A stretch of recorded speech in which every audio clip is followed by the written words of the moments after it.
All right, welcome to Wellness Wednesday for the month of October 2025. This is actually a re-recording. So if you guys are watching this recording, you missed out on some of the live questions that came in from the live Wellness Wednesday we had on October 15th. And I will surmise them at the end of this presentation here for you. But if you guys want to really get involved in the conversation, there's always that option to attend these events live and or just contact me at the end. So welcome to Wellness Wednesday for the month of October. This is going to be a workshop for firefighters, frontline workers, first responders, mental health providers, all that kind of stuff. So let's go ahead and get started here today. I'm going to do a quick introduction because some of you may know who I am, but I may not know you yet. My name is Ann Martin. I am a master practitioner. This wellness webinar is coming to you from my company, Evergreen Coaching and Wellness, in combination with FireUp.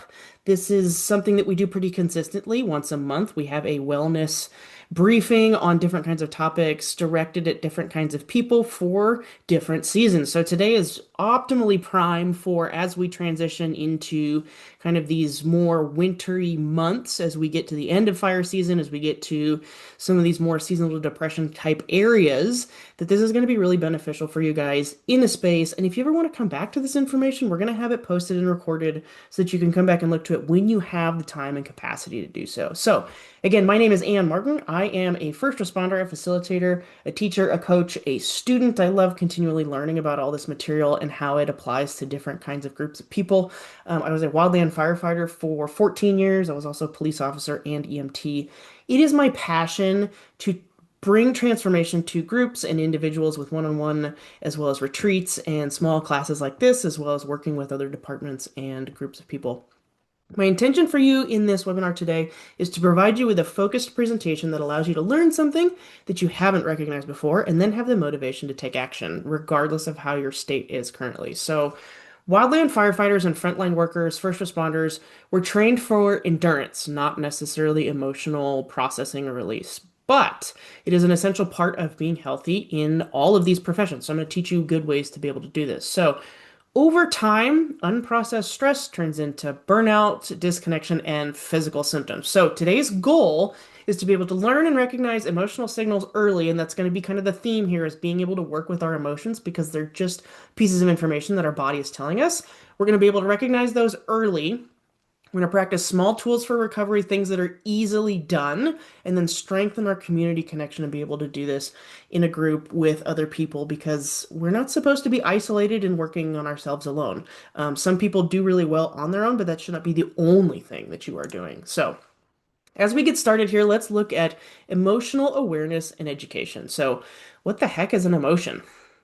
Emotions, they're often referred to as the language of the heart. They represent our innermost feelings and are one of the ways in which we have learned to associate with ourselves, with other people, and with our experiences. So, as human beings, we are meant to experience and express the full range of our emotions, from the saddest to the happiest, from the angriest to the most loving, and every single thing in between. When we suppress our emotions, which can be a requirement of our jobs and can be helpful in the moment, but overall, if we suppress our emotions, especially when it's uncomfortable, and again, it's a necessity, we do disable an aspect of ourselves that we need to be whole and healthy. So, emotions, they not only make our wonderful moments more wonderful, they can also be early warning signs of being off track and the motivational fire that we need to get moving towards our goals. So they're just pieces of information that our bodies are telling us something, and it's kind of up to us to figure out what it's telling us and what we should end up doing about that. Emotions help us respond appropriately to others. They help us take effective actions in situations we encounter. When we happen to have something we call a negative emotion or something that's not helpful for us in the moment, or emotional baggage from the past sabotage or events that we've experienced, the gifts and our skills that our emotions are telling us about could be hindered in some way. So, how does this happen where a negative emotion gets in the way? It distorts, it clouds, and it redirects our actions and reactions in the present moment. So, emotions overall are just simply energy in motion. They're transmutable, they change form, they're supposed to fluctuate.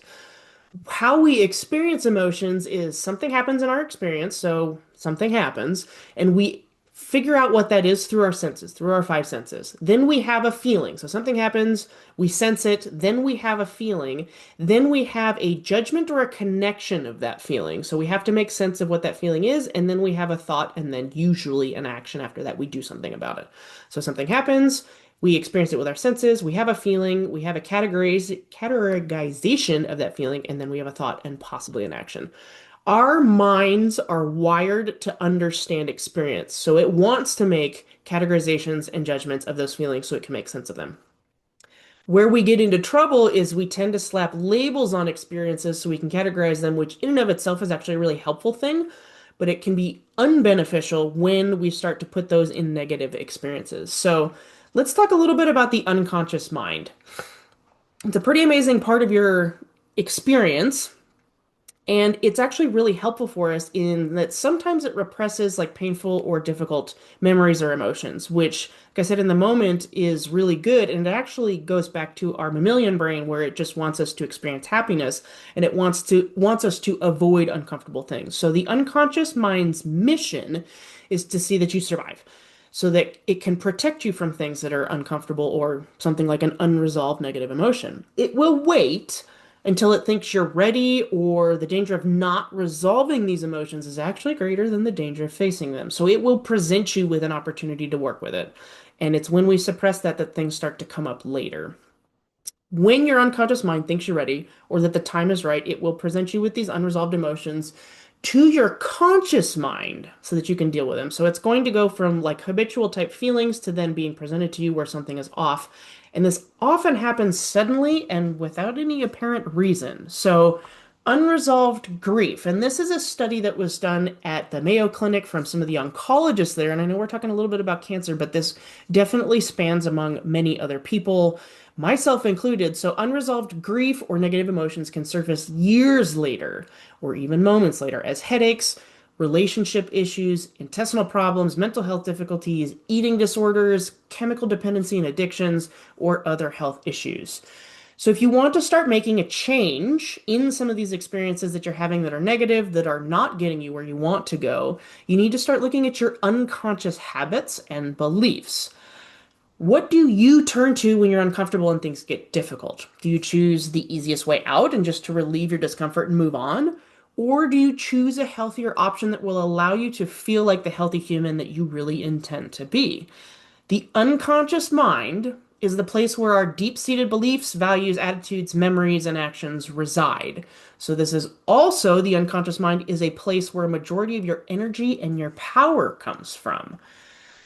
That part of your mind, your unconscious, has the ability to create habits as an efficient way to just navigate the world. So it's something that you do without thinking. Your unconscious mind runs your habits. So rather than reinventing every single small action of your day and having to focus on all the things, your unconscious mind puts many of these tasks on autopilot, essentially. So your unconscious mind is totally in charge of activating unconscious behaviors, and it will probably feel weird or different if you try and interrupt that pattern. So, something as simple as putting on your pants in the morning. I usually put my left leg in first. So, when I tried it this morning, I put my right leg in my pants first this morning, and it was weird for me to do it that way. I was consciously trying to change the habit or just see what it would be differently.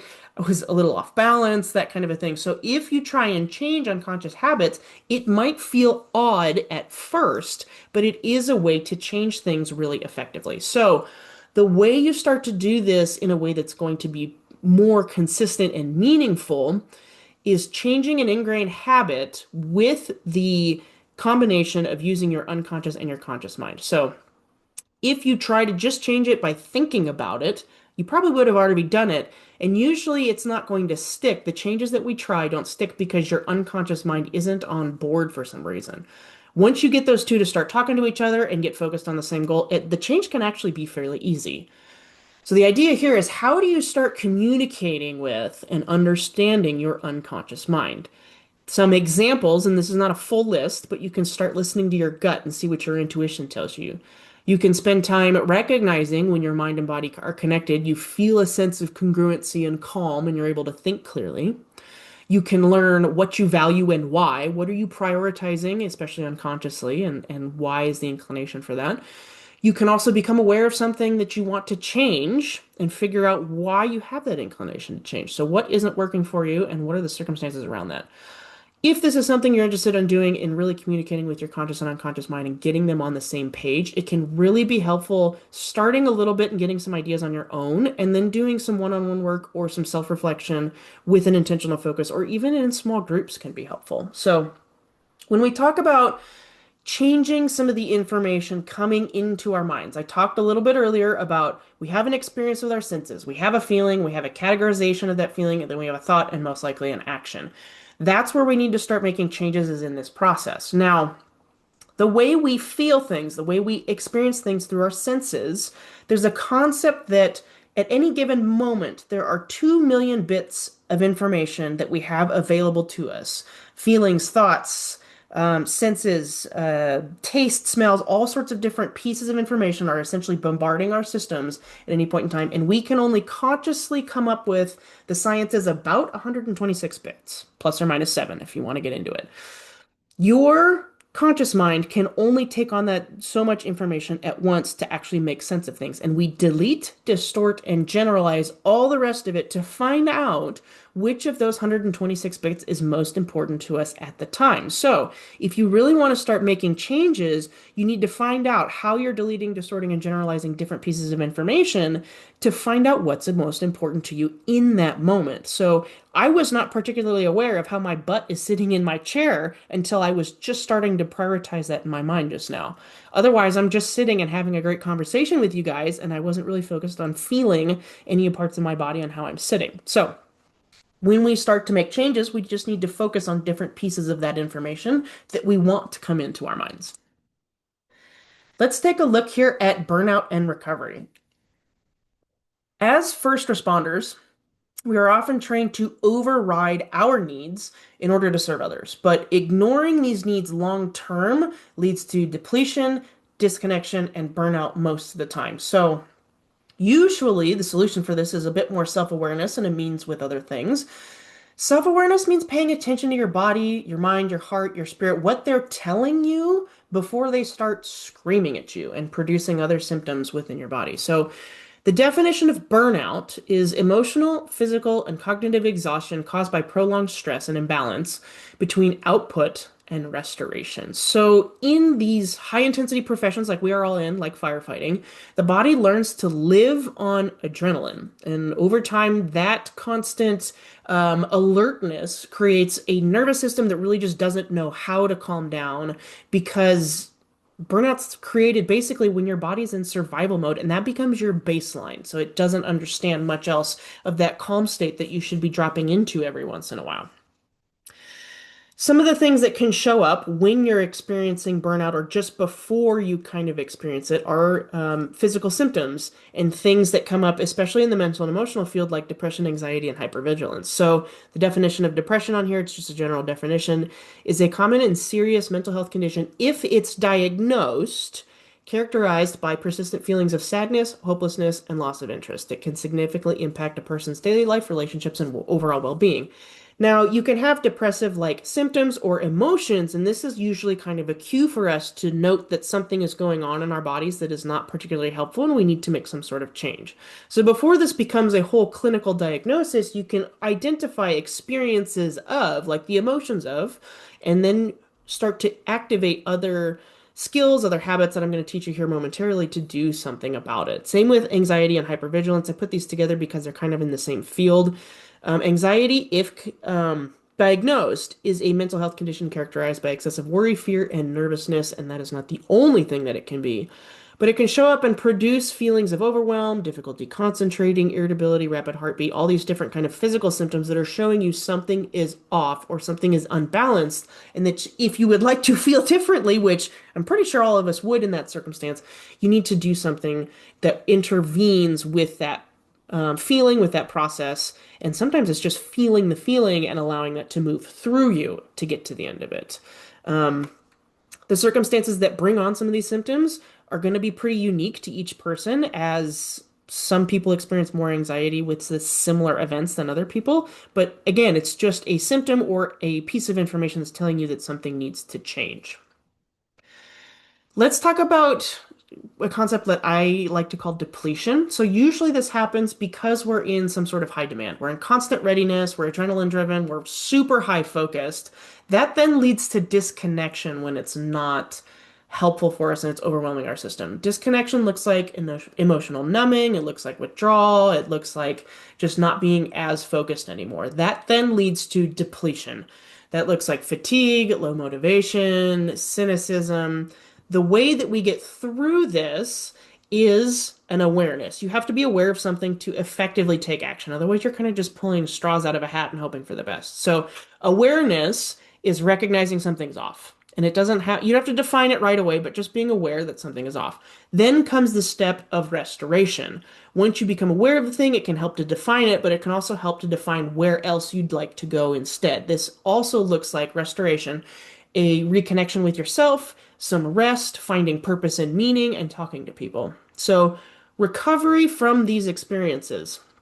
Let's talk about the physiology of recovery. It starts when we pause long enough to start experiencing things in full or with purpose again. Emotions are supposed to last between 30 and 90 seconds, and it's likely we started suppressing them because of necessity, and then it just becomes one of those unconscious habits. I want to make a note here on PTSD. PTSD is a clinical diagnosis. A lot of us can have traumatic symptoms or traumatic experiences that can lead to some sort of these symptoms, but it is not diagnosed unless you go through a psychologist or a clinical therapist that can actually diagnose you with those kinds of things. What we're going over here today, because I'm not going to diagnose you, is just the feelings of some of these traumatic symptoms. So, how post-traumatic stress disorder and those types of symptoms can impact us as first responders. There might be a distance or a lack of communication, just lack of connection with people. You can have emotional dysregulation, and it can be difficult to manage your emotion. You can feel overwhelmed by what you're feeling. You can have a short temper that leads to conflicts both at home and at work. You might withdraw from family members and social situations. And there are some people that do really good work kind of in isolation on their own, but that should not be your only way of dealing with things. We'll get into community here in a little bit, but it isn't a very important and almost necessary part of this process. With traumatic symptoms, it can also be hard to stay engaged in family life or in things that you're interested in. And anger and frustration can show up in many, many circumstances, especially if you're feeling misunderstood. So there's a couple of R words that I have for a solution for here, and these are going to be helpful for you if you, especially if you use them in order. So the first one I'm going to talk about is being able to recognize.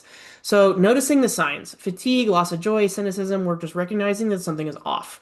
And an example of this might be I have been way short-tempered lately. Maybe I'm depleted. So I'm recognizing there's something off and finding a possible cause of that, essentially. The second R word is going to be release. So this is an allowance of the emotional and physical tension to move through you. This is an allowance and a recognition of something is off, and I need to do something about it, so I'm going to listen more fully to what my body's telling me. You can do this in a ton of different ways, and some of these might look like journaling, stretching, talking to somebody, doing some breath work, just focusing on getting some of those emotional pieces, that energy in motion to actually move through your body and your experience. The third R word is rest. So not resting as a reward or just as a moment in your day, but actually scheduling some of this recovery.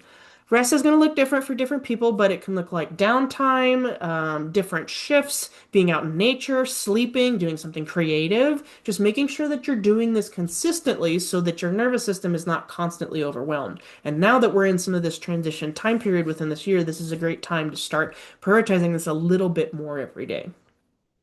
The fourth word is rebalance. This is where you get to adjust your workload and your routines. This is super important. So this is the opportunity for you to delegate, to ask for help, to prioritize yourself and be a little bit selfish, because the more you can build into yourself and create these higher habits, the better you can end up serving other people in the future. And the last word here is reconnect. The fifth word is reconnect. And this means rebuilding relationships and purpose and meaning in your life, especially at this time in the year. This is where you get to re-engage with your friends, your hobbies, your purpose and spirituality. Get outside and do different fun activities for yourself. When you intentionally rest and use some of these words like recognize, release, rest, rebalance, and reconnect, You breathe deeply, you connect with safe people, your parasympathetic nervous system activates. This lowers your cortisol, your heart rate, it improves your digestion, and it calms the brain. So, this isn't just like woo woo science here, this is actually neuroscience. When your brain detects a threat, whether it's real or perceived, whether you're just thinking or going on over things in your mind, or it's actually something that's going on, the amygdala in your brain sends a message through the HPA axis and it triggers a release of adrenaline and cortisol, which that increases your heart rate, it increases your blood pressure, it heightens your alertness and focus, which in small amounts is really good because it activates you to take a really positive and focused action. If you tend to suppress these experiences and try and work around the chemicals that are being mobilized in your brain and your body, it suppresses non-essential systems like digestion, reproduction, and your immune response. So, like I said, for short bursts, this response basically keeps you alive and keeps you focused. But if it never turns off, you're living in chronic activation, it will exhaust your body and your brain. So, this constant cortisol elevation leads to sleep disruption, mood changes, it weakens your immune system, and it can really cause a hormonal and metabolic imbalance. Cortisol suppresses melatonin. It keeps the brain hyper alert. Over time, decreases your sleep. It can change your mood by actually decreasing and increasing different parts of your brain. So we want the amygdala to stay in a smaller size because that's your fear center, and we want things like the prefrontal cortex, your thinking capabilities, to increase. So we need to focus on consistently activating that and being engaged with positive thoughts and experiences. Let's move on here to recognizing needs and how to ask for them. And some of this will be looking at what's the difference between a want and a need. And I will be able to tell you to look for the needs that are particular to you, but also look for the needs that are what we call universal to everybody. So, many of us first responders are much more comfortable giving help than asking for it, myself included. And that has been something that I've been learning for a long time, and it has gotten a lot better with focusing on it. So, recognizing your needs, turning to physical, emotional, and mental cues. So, if something like exhaustion or irritability or feeling down is showing up, this means that it's a cue for you to do something. A lot of this that I'm recommending is learning how to listen to yourself and make different choices based on the information you're learning about yourself. So we put a lot of pride in completing task books or taking care of patients or being the rock and the leader in times of stress, and that can be good. And what if you started to take the concept of listening and learning about your own inner dialogue and your body communications like something you can learn as a skill and something you can get better at? What if you took a task book and started to learn how to listen to yourself and get better at knowing who you are, what you think, what you do, and what you feel? How could your performance increase? How could your intuition reach even further? And what could you do for other people if you actually knew and understood yourself better? Asking for help and asking for needs to be met isn't a sign of weakness. It's actually an act of leadership and trust. If you ask for help, you're just modeling what wellness looks like, not weakness. So let's talk about universal experiences. These are things that are consistent through a huge majority of people, if not all people. We tend to feel feelings consistently when needs are being met or when needs are not being met. So the feelings that you may feel when needs are being fulfilled: joy, confidence, inspiration, pride, comfort, gratitude. Some of the feelings that we feel when needs are not being met. So these are your cues that something is off and something needs to be changed. Some of these feelings might be anger, confusion, embarrassment, helplessness, loneliness, nervousness, discomfort. These are your cues that something needs to change. So I also want to go over some universal needs that we all have. So we all need autonomy. We need to be able to choose our goals. We need to be able to choose our dreams and plan for being able to fill those. We need to have some sort of celebration. So, celebrating life and dreams, and even celebrating losses like loved ones, and just being able to move through the grief process and a bit of celebration there. We all need integrity. We need authenticity, meaning, self-worth, creativity. We need physical nurturance. We need air, food, touch, movement, shelter, water, protection. We all need play. We need laughter and fun. We need a little bit of that in our lives as well. We all need some sort of spiritual connection. And I'm not talking necessarily about religion, but you need to know purpose. You need to know harmony or beauty in the world. And we also need interdependence, which looks like acceptance, consideration, community, honesty, respect, support, understanding, emotional safety, and a contribution basically to the enrichment of life. So these are all needs that we all have on some level. And I want to break this down just a little bit more. So we all have physical needs. The body is the first to speak when stress builds. It starts to tell you things. Things like tightness, headaches, poor sleep, fatigue, appetite changes. Again, these are all indicators that something needs to change. These are all signs of unmet needs as well. So, meeting these needs in the physical field might mean nutrition, hydration, rest, stretching, a massage, even, or sometimes medical attention. Ignoring your physical needs leads to chronic tension, reduced recovery time, and a lot of other physical symptoms. How do you ask for your physical needs to be met? Adequate rest periods, if you can trade shifts, that can be helpful. If you can ask for a couple of minutes just to take a break, just to reset your mind, reset your body, in spaces that it is safe to do so. It can be helpful to ask peers or partners for accountability around physical things like rest, hydration, or making sure that you're eating a full meal. I want to move on here to mental needs as well. So these involves the mind's need for clarity, for processing, and for decompression. So common unmet mental needs leads to mental overload, intrusive memories, difficulty concentrating, irritability, or even like this concept of emotional numbness or apathy. If you want to meet your mental needs, this could mean debriefing, journaling, visualization, structured and scheduled downtime, or even therapy. So the way you ask for your mental needs to be met are working with colleagues or other professionals just to work through some process of how you do things in your mind and what you'd like to change. You can look into the EAP program. You can talk to a coach like me. You can make space in small groups just to talk about and debrief certain things. Moving on to emotional needs. Emotions are messengers. They're just energy and motion. If they're ignored, they can turn into tension, anger, detachment, lots of other things.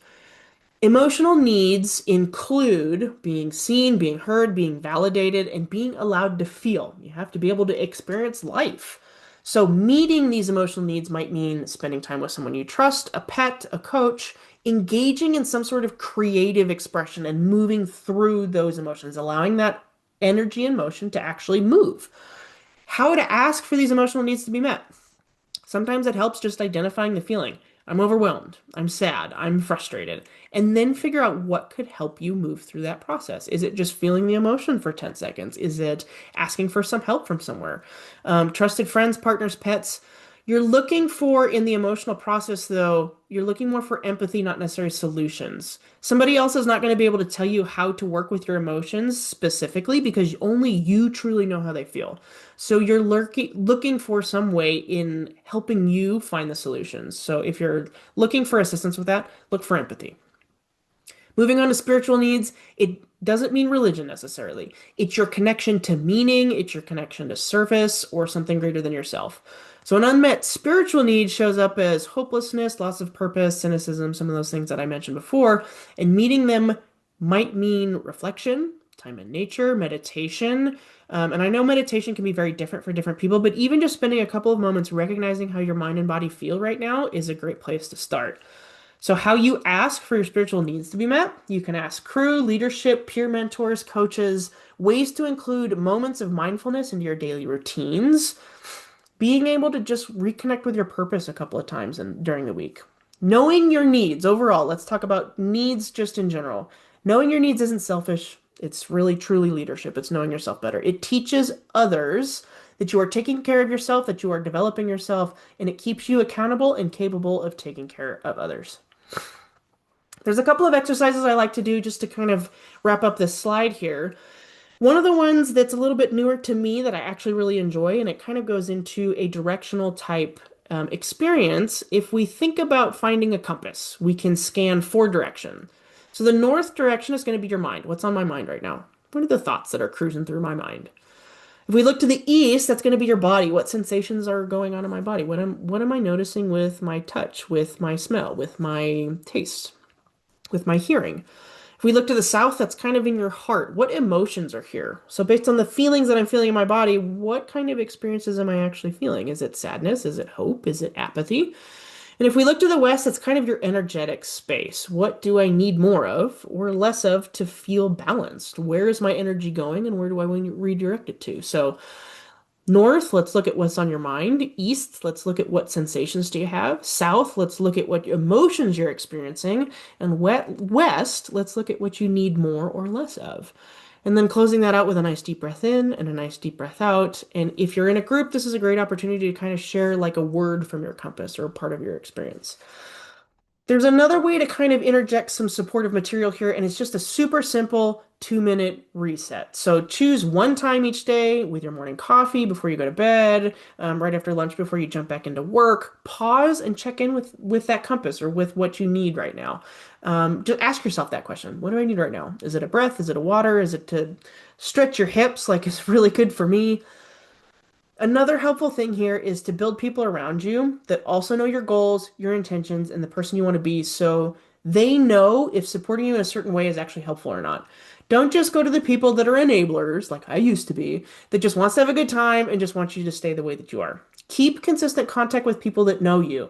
They make great accountability buddies, and it'll create even deeper connections so that you can learn more about each other and grow as a group. And as a little bonus here, how can you also be that person for somebody else? How can you be somebody that listens and supports them in a way that's growth focused rather than an enabler? I want to talk about community now. Community is super important in this process. So some of this work is obviously individual because you got to figure out how you're working and how you need to change. But quality time spent in community is, I believe, really a necessary part of this process as well. So humans heal in connection, not in isolation. Shared stories and presence rebuild emotional safety. They rebuild sense of confidence. Quality time spent with peers or good people creates a sense of belonging that helps prevent burnout. I'll encourage you to create little micro moments of connection, especially at work. So this can look like shared meals or debriefs or just really honest check-ins in different spaces. If you can identify one person, though, like a colleague, a family member, a coach, just to have a really genuine 10-minute conversation each week about how you're really actually doing, that is also beneficial. That still is community. So, this connection that we're creating is both prevention and healing. Transformation is compounded with other people. They bring you motivation, they bring you new perspective, new information, and they really get you more deeper into those feelings and intentions and goals. Just like we were talking about ways to start resetting our nervous system here. Schedule time and community intentionally. One small connection per day or a little bit every week. Treat it as maintenance, not an emergency measure. Reaching out shouldn't be the only time in panic. It should be something that you're doing consistently. If you want to look at a couple of studies here, which I love statistics, there's a medical journal called the PLOS of Medicine, and it states, and this is a little bit old, it's about 8 years old, but it states that loneliness increases risk of early mortality by 26%. So that isolation part where you think you can handle everything by yourself is not particularly healthy for you. And there was another Journal of Occupational Health and Psychology that did a study on both wildland and structural firefighters, and this is a couple years ago now. And it said that firefighters with strong peer support networks, building yourself this community, they report a 45% lower symptoms of burnout. So this is another way to really reset your nervous system and focus on the good. If we want to get into the mental and physical health benefits of community, it reduces stress hormones by releasing oxytocin and lowering cortisol and blood pressure. It boosts your immunity by these positive social interactions actually increase your immune function because you feel good, your body feels good, and it will do good then. These community relationships can improve your sleep. This emotional safety and confidence promotes deeper rest. And it also decreases symptoms and feelings of anxiety, depression, and some of this loneliness because it increases your serotonin and dopamine when you do things in community. And lastly, it strengthens resilience. So these shared experiences in this time in community brings you more understanding and new perspective that allow you to make better decisions under stress in the future.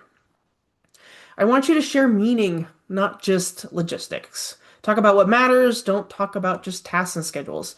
Ask, like, what's been the hardest part about this week? Some of these peer support spaces are a little bit different in the wildland firefighting world, and if you make the effort to connect with somebody or in a small group consistently, these bonds will be even more beneficial and start to build your resilience and your skills as both an individual and as a group leader. Let's talk about self-awareness and managing stress and anxiety.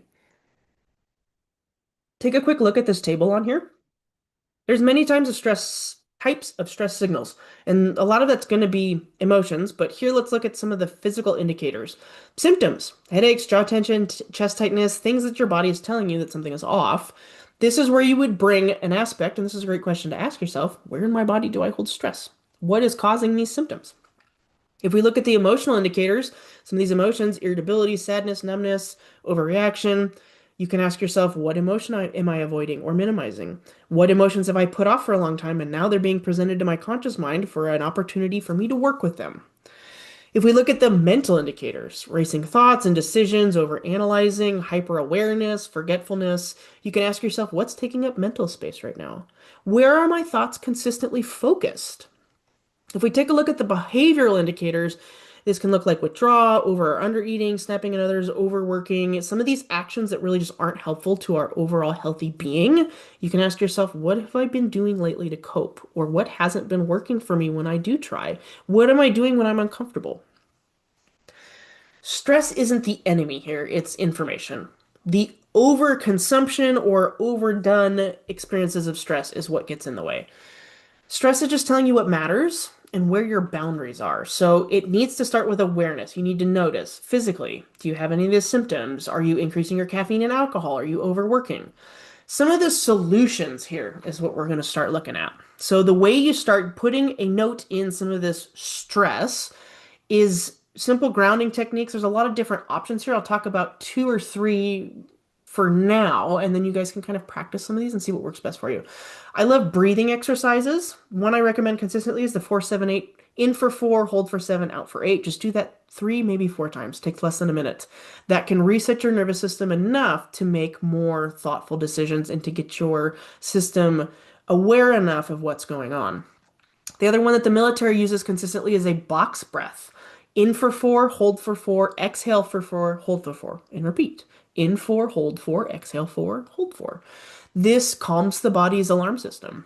And like I said, just a couple of these will make a difference in what you're doing. So if you're feeling some of these emotions that are negative emotions that are unhelpful for you, just insert a little bit of a thoughtful breath, and that will re-regulate you enough to make a different decision. There's another grounding exercise that I love using, and this actually worked for me back when I was having panic attacks, and it was really helpful getting out of those into a place where I could make a different decision. And it's the 5-4-3-2-1.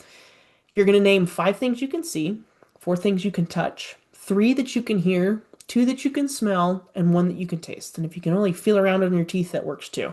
This brings you back into the present moment. So it's 5 things you can see, 4 you can touch, 3 you can hear, 2 you can smell, and 1 you can taste. And just getting back into the present moment will help you make different decisions. And I think lastly here I'll throw in, if you can recognize the emotion that you're having and kind of label the feeling, sometimes that can reduce its intensity. And that's actually proven by neuroscience. Overall here, you can't control every stressor you're going to have. You're going to experience stress, but you can learn how you control how you meet it. When you are in a high demand situation, your nervous system is designed to react quickly. It's wired for survival, not necessarily reflection. But we need to choose reflection. So if you stay in this high alert state for too long without recovery, your body really kind of forgets how to back down. And that's when it turns stress into anxiety, irritability, burnout, all those things that we've been talking about. Short-term stress keeps you sharp. Chronic, unprocessed stress keeps your body stuck in the readiness mode, increases heart rate, cortisol, and muscle tension, and all these other symptoms. Over time, it leads to exhaustion, emotional detachment, and illness. So it comes back to the concept of you really can't pour from an empty tank. If your system is overloaded and wired, you can't really give or make decisions in a positive light. The skill here is noticing to learn the warning signs and the warning lights before you run out of fuel. I know that stress is going to be somewhere in our lives consistently. You probably have a good idea of what you feel like when you're stressed, maybe anxious, overwhelmed. The idea here is to recognize when those feelings get to a point at your specific experience that are unhelpful so that you can use those as information to make a change or take a slightly different direction to give yourself a different outcome. Stress management and higher resilience start by doing the small, habit interrupting actions that will allow your system to re regulate and be able to focus on what it wants. How to boost your confidence. What are the actionable things that you can start doing now? If you haven't taken good notes, this is a good time to take a couple of notes here and figure out what we're going to do. I want to be able to build your confidence, and it isn't built by knowing that you're never going to fall or fail. It's built by remembering you can get back up. Confidence is a feeling that happens when you're doing things well and successfully. So ask yourself where you're at now and where you want to go. Make your mind a happy and quiet place to be. You're the only one talking to yourself up in your brain. Make it a nice place to be. One of the things I like to recommend is these sticky note check sheets, and that's just what I call them. You can call them whatever you want. This helps you keep track of the good things you're doing by basically only noting when you're doing something good, by accomplishing something, not necessarily the days that you miss. There is a concept of like not missing 2 days in a row, and if you have a calendar and you have a task and you can mark off the days that you've done it, and the goal is just to not miss 2 days in a row, that's a good one to start with.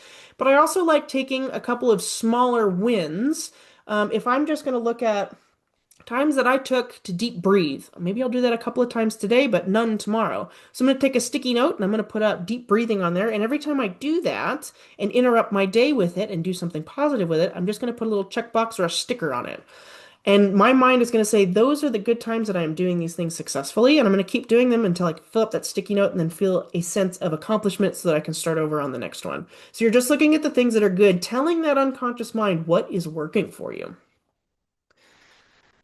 Allow your emotions to be information, not something that you're continually trying to change or get rid of when they get uncomfortable. Spend time learning yourself and your inner voice and what your body is actually trying to tell you. So, this is a way to build confidence. These little micro successes, these little experiences of I'm actually listening, I'm feeling like things are becoming more congruent. One small meaningful action or recognition a day will create consistency, which will over time create intensity and then that habitual habit. It can really help if you celebrate wins. Write down one thing you did well after shift, or one thing that you did well during the week, or even at the end of the day. The brain learns by positive reinforcement. So, practices of creating that momentum, practices of happiness, confidence, joy, knowing more of what makes you feel good, knowing more of what makes you know that you're doing things consistently in the right way, will install that consistency. You can also choose different goals to work with. So if I choose a particular thing that I want to work with that's small, it can help to have an accountability buddy or be able to keep track of it. So these check-ins in community, if you make the consistent effort to consult with people to help you become better, it will stick a little bit better knowing that you've got somebody else holding you accountable and celebrating with you. So I like to start really small with a lot of these things. I'm not going to say I'm going to go make $1 million tomorrow, but if I wanted to make more money, if I wanted to feel better consistently, if I'm feeling like it's too small to make a difference, like next thing that I want to do, it's probably the right size to start on. So our brains hold on to failure longer than success. I want you to continue doing small things. Like I said, those sticky notes work pretty well, that you're doing correct. This also creates like a proof list. So it tells your brain in a running note that no matter how small, you're actually making progress. And lastly, here I want to mention too that self-compassion is huge here. So knowing that things are going to get in your way and things are going to change, so the continual focus on moving forward is what's going to be important here. Recovery doesn't happen in isolation. It happens through awareness, courage, and connection. And this whole wellness thing isn't about perfection. It's about noticing, adjusting, and starting in different ways.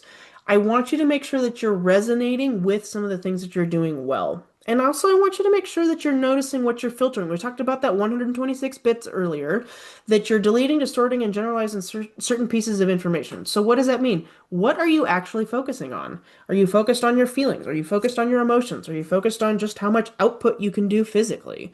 And where does that need to change as we start to change seasons here? I want to make a note here of just making goals, writing intentions and goals. They're different in my mind. They can be the same in yours.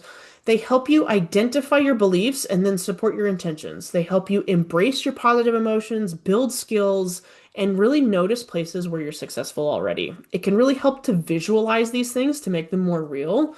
And another really critical step here to making goals accomplishable is to take actions that support those intentions and stay focused on a connected mind and body. And it can also really help, like I said, to keep track of progress and know what's working and where you need to make changes. If you want support writing intentions or goals, this is a great thing to start small and get success with small things so that your mind and body get that momentum to move on to some of the bigger ones. And it can help to do just a little bit of one-on-one work, get some feedback on a goal, or to do it in a small group. This can also develop a little bit of that crew cohesion, that understanding, and create some of that community that we were talking about earlier. This is where we had a Q&A. I had a couple of good questions. One of them was about ultra running, as far as that being helpful or detrimental. And my short answer to this question was, if you can allow your mind and body to connect and to process during some of these really long runs or races, then it can be beneficial. And if you're more focused on ignoring your feelings during this process, or just the output, or just getting as much exertion as you can and pushing yourself, and that is the only goal, then it is unhelpful. And this can be really specific for different people. The limits can look different for different people. Some people, maybe 4 miles a day is good for their mind, and anything past that starts to get detrimental. So that's much more of a individual type question, but it can be both helpful and hurtful depending on what's going on. Another question I got was, we are moving into snap timber, which is something in the wildland world of, we are kind of at the end of the season. We've been together for so long. We have worked so many hours of overtime that everybody's tempers are short, everybody's systems are overwhelmed, and they are just done with each other. And the recommendation here is to build a really vulnerable and open team. Build a space where you can say what you need to say and move through it regardless of how difficult it is, and create constructive criticism and feedback based on some of those conversations. And the book I recommend here for leadership is The Five Dysfunctions of a Team. I know I've mentioned this before. It's by Patrick Lencioni. It's a great read as far as building a team that can have those conversations consistently. That's what I've got for today for this Wellness Wednesday, and I will wrap this up with staying connected. So, like I said, we do these on FireUp every month right now. We do Wednesdays on different topics, different goals and techniques that get mentioned, as well as my business here. So my contact information is on the page as well, Evergreen Coaching and Wellness. I do one-on-ones, I do groups, I do breath work. So if you have any questions from today, or how to apply some of these new things, here's the information to get set up for. Go over to that FireUp community to figure out what's coming up and what we've done in the past. There's some old recordings and stuff you can go when you have the capacity to start dealing and working with some new topics. And the last thing I want to mention here is, this is much more of a longer form content, and I know it takes a lot of focus to sit through this whole workshop and webinar. We are creating some more smaller form content so that you can consume that easily, and then when you have the space and capacity to sit through these longer experiences, that you have the opportunity to go back and look at the recordings. I want to thank you all for your focus and your time today, and I hope you learned something that was really valuable. If you want to stay connected, here's the information to do so, and I look forward to seeing you guys in the next Wellness Wednesday. Have a great day, guys.